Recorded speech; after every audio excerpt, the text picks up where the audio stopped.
Savez-vous que Waka Waka de Shakira, l'hymne officiel de la Coupe du Monde 2010, est en réalité un plagiat? Et pourtant, Shakira l'a présenté comme une création originale, née comme une révélation pendant des vacances en Uruguay. Je vous raconte toute l'histoire et bien d'autres secrets autour de ce hit planétaire dans le podcast Un hit, une histoire, disponible sur votre plateforme d'écoute préférée.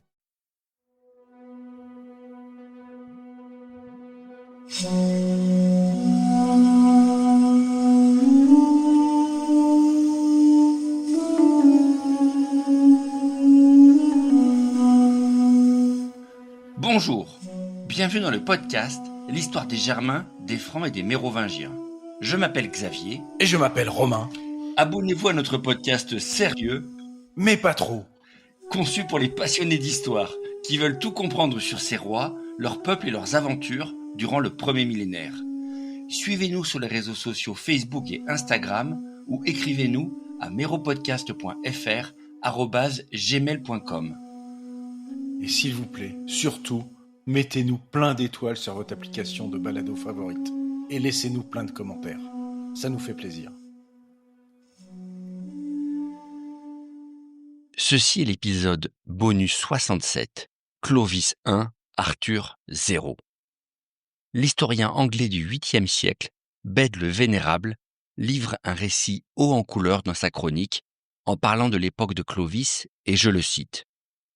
Pendant ce temps, en Bretagne, la guerre étrangère connut un certain répit, mais pas la guerre civile.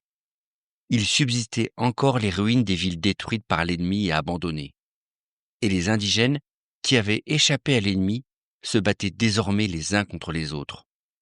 Cependant, les rois, les prêtres, les simples citoyens et la noblesse, se souvenant encore des calamités et des massacres récents, restèrent dans une certaine mesure dans les limites. Mais lorsque ces derniers disparurent, et qu'une autre génération leur succéda, ignorant tout de cette époque et ne connaissant que la paix présente, tous les liens de sincérité et de justice furent complètement rompus. Bède, Histoire ecclésiastique du peuple anglais, livre 22. Alors, les chroniques anglaises du premier millénaire racontent un haut Moyen-Âge cataclysmique sur l'île de Bretagne, où, à l'inverse des autres royaumes romano-barbares continentaux nés sur les ruines de l'Empire, la civilisation romaine est éradiquée pour de bon. Alors, essayons de rembobiner le fil de l'histoire du déclin de l'Empire de l'autre côté du Channel, pour comprendre comment on en est arrivé là. Dès le IVe siècle, ce territoire romain lointain voit ses défenses mises en difficulté par ses propres voisins barbares, avec les pirates saxons d'un côté, dignes successeurs des Francs attaquant ses côtes orientales, tandis que les Pictes et les Scots, tribus celtiques localisées sur les territoires modernes de l'Écosse et de l'Irlande, harcèlent la frontière nord. Mais comme ailleurs, c'est surtout la pagaille politique qui va ruiner ce bout d'empire.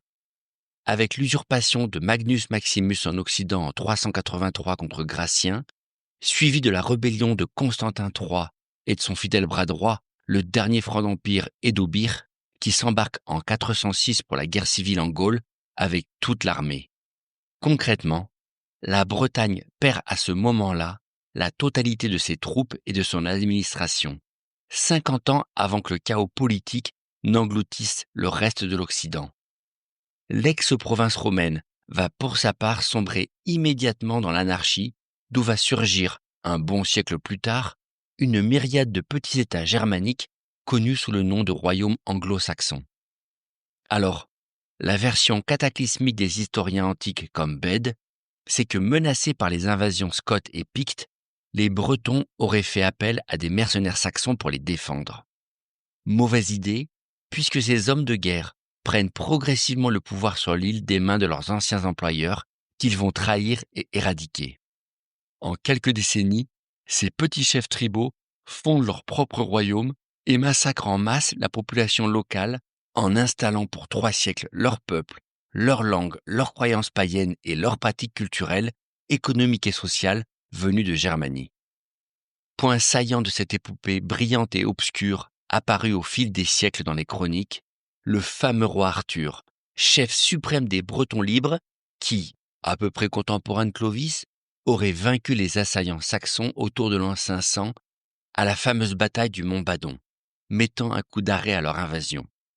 C'est grâce à lui que des royaumes authentiquement britanniques et pas saxons se seraient maintenant regroupés sur le côté occidental et formant, au fil du temps, ce qu'on appellera le Pays de Galles.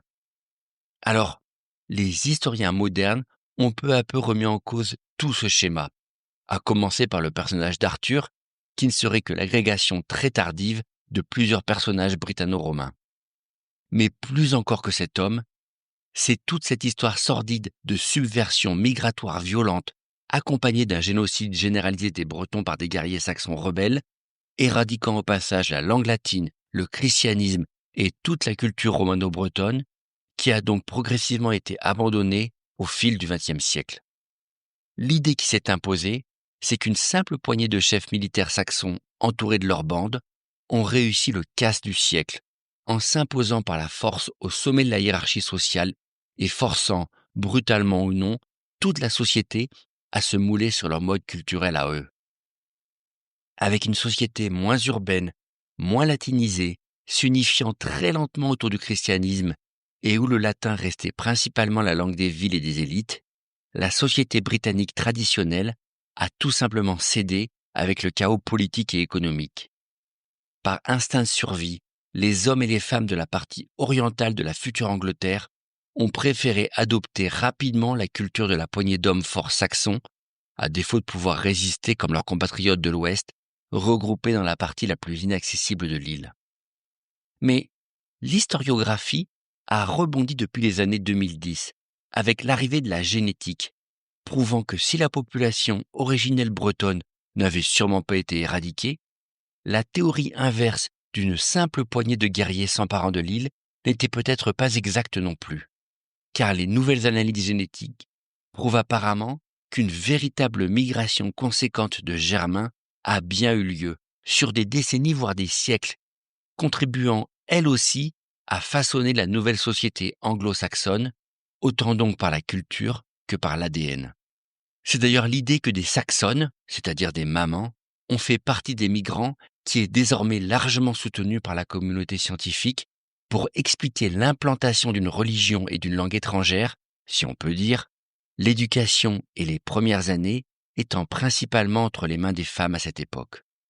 Ce qui n'invalide pas pour autant l'idée que la transformation massive de la société est aussi passée par un phénomène classique d'imitation sociale, les Bretons dominés sur leur île par une élite saxonne, décidant majoritairement d'adopter la langue et la culture des vainqueurs pour ne pas finir eux-mêmes totalement déclassés. Alors, quelles leçons pouvons-nous tirer de cette histoire tout à fait originale de la création des royaumes anglo-saxons? D'abord, que comme pour les Francs, la compréhension du passé change plus souvent qu'on ne le croit à la lumière de nouvelles découvertes, de nouvelles technologies ou du simple réexamen des textes. Ce que nous vous racontons sur les Francs aurait été très différent sans le renouvellement des études sur le sujet lancées dans les années 90 notamment. Et qui sait si nous ne serons pas largement démentis dans 20 ou 30 ans par l'archéologie, la génétique ou d'autres sciences à venir. L'histoire n'est sûrement pas une science statique, contrairement à ce que l'on croit souvent. Autre élément intéressant, sans essayer de donner une note morale ou de prestige aux souverains de l'époque, il faut bien admettre que l'intégration des Francs en Gaule a peut-être été plus harmonieuse que celle des Saxons, en tout cas à l'échelle macroscopique. Si on doit raisonner de manière caricaturale entre vainqueurs et vaincus, c'est bien la culture et l'élite saxonne qui a écrasé dans le sang le monde britannique dans une majeure partie de l'île. Un processus long, conflictuel et pénible, marqué par des décennies de guerre entre royaumes bretons et germaniques, qui ne se termine que par la victoire des envahisseurs, quelle que soit la belle légende autour du roi Arthur. Alors, c'est sûr, l'épopée de Clovis n'a pas été sans douleur non plus. Ces guerres à répétition pour imposer son pouvoir n'ont pas dû faire que des heureux. Mais, si on devait juger à l'aune de l'efficacité et de la durabilité, le vainqueur serait Clovis et ses Francs, qui en quelques batailles rangées et une demi-douzaine d'exécutions de rois, vont mieux réussir leur coup en fusionnant ultra rapidement l'élite militaire et la population germanique du Nord avec le reste de la Gaule.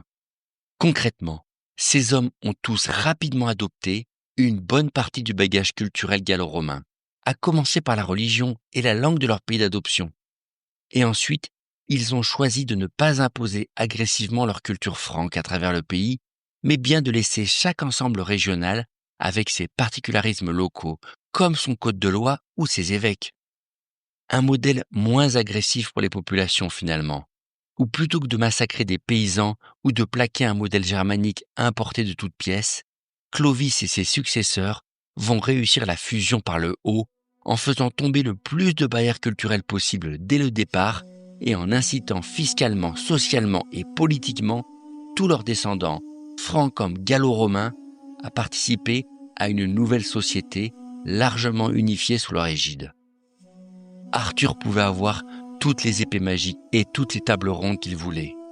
Le véritable champion de l'unité de son pays, de la paix générale et d'une société multiculturelle unifiée par la langue, la religion et les codes de loi à la romaine, c'est bien celle du Salien avec sa francisque et ses méthodes expéditives.